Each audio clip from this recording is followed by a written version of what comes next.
Excellency, President of Somaliland, our ambassador, excellencies, ministers, political parties, DP World, colleagues, and especially to Abdi, who has organised all of this over the last couple of days. A special thanks for today. What you see around you, especially if you go out into the kind of the area there, is huge amounts of trucks, lots of materials, and of course the 22.5-kilometre graded bypass. But what you don't see, because people have been on site for a year now, is all of the analysis behind this: environmental impact assessments, social impact assessments, climate proofing sort of studies, traffic assessments, design, re-looking at the design. There's a huge amount of effort that's going on in those buildings just to make sure that everything that is being constructed here is to the very highest quality. Hard infrastructure work is arguably one of the most complex projects to implement.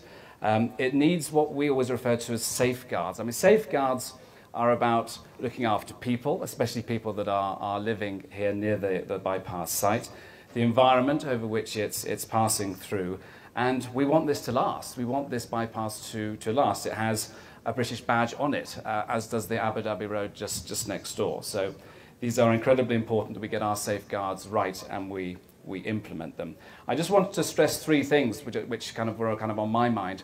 The first one, which is probably on everyone's mind, is the climate. I mean, the rainstorms yesterday just brought home how important it is to what we call climate-proof this infrastructure. The way in which we do that is we model a 1-in-100-year bad storm. And the infrastructure needs to withstand that. And most of the work has actually gone into the bridge, which will be just past Nas Hablod, to ensure that it will be sustained and can weather that storm. The second is culture, and we just heard from Sada Mira. We know that this bypass goes past Nas Hablod, and we've been very careful with the alignment of the road so the alignment does not go too close to the hills, but also that we can potentially work with Sada and the President and his team to protect that site for future generations. There are some things that we could do with our infrastructure as the contractors move past, and it's a conversation that we'll continue to have over the coming weeks and months.